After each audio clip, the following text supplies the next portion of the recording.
দর্শক দেখতেই পাচ্ছেন একটি চুর খেয়ে বেদুরক মারধর করা হচ্ছে এবং নোংরা পানিতে তাকে গোসল করানো হচ্ছে। প্রায় 30 থেকে 40টি ডুব এই নোংরা পানিতে তাকে দেওয়াচ্ছে সাধারণ জনগণ। মুরব্বীরা একটা কথা বলতেন, চুরি বিদ্যা বড় বিদ্যা, ধরলে বিদ্যা উপায় নাই। দর্শক, চুরি বিদ্যাটা আসলে একটি মহান বিদ্যা এবং লাভজনক বিদ্যা। এই পেশার মতো লাভজনক পেশা আর কোথাও পাবেন না। যদি পেশা লাভজনক কিনা সরাসরি দেখতে চান তাহলে আপনাকে আসতে হবে ব্রাহ্মণবাড়িয়া থানা নাসিরনগর দরমণ্ডল গ্রামে। সেখানে গেলে আপনি দেখতে পাবেন মোবাইল চুরির ব্যবসা কত জমজমাট, এবং যারা মোবাইল চুরির ব্যবসা করে তাদের বাড়ি ঘরের আসবাবপত্র জিনিস এবং ঘরদুয়ার কত উন্নত মানের। তো দর্শক, যেহেতু সামনে ঈদ, কুরবানি ঈদকে সামনে রেখে অসংখ্য চুরের কিন্তু একটি টিম বের হয়েছে চুরি সন্ধানে। আপনি হবিগঞ্জ বলেন, অলিপুর বলেন, মাধবপুর বলেন, হবিগঞ্জে জেলার সর্বত্র, শুধু তাই নয়, বাংলাদেশের আনাচে কানাচে এই দরমণ্ডলের চুর কিন্তু রয়েছেই।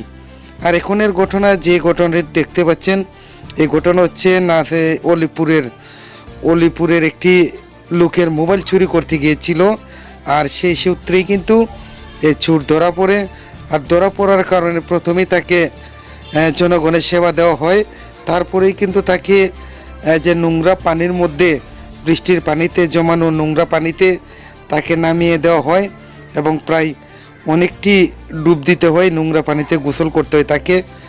তারপর এক পর্যায়ে স্থানীয় জনতা তাকে, কিছু কিছু মানুষ সহানুভূতি দেখিয়ে তাকে এটা থেকে মুক্তি দেওয়া হয়। তো দর্শক, আসলে চোর যারা রয়েছে তাদেরকে একটু চিনে রাখাটা অনেক ভালো। এই চোরটাকেও আপনারা চিনে রাখুন। মোবাইল জিনিস একটি গুরুত্বপূর্ণ জিনিস।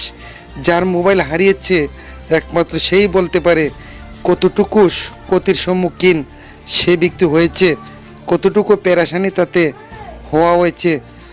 কারণ মোবাইল একটা গুরুত্বপূর্ণ জিনিস। চোরকে চিনে রাখুন।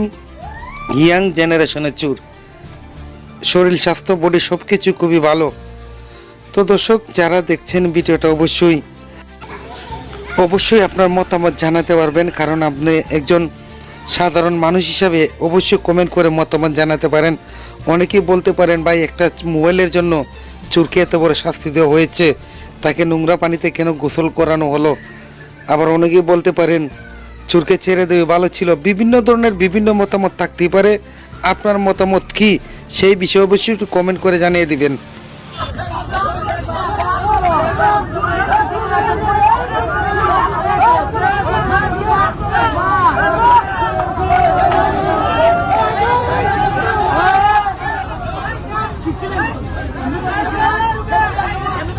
কি করছে ভাই?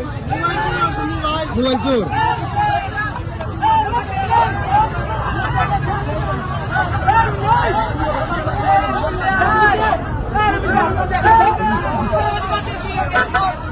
Oh,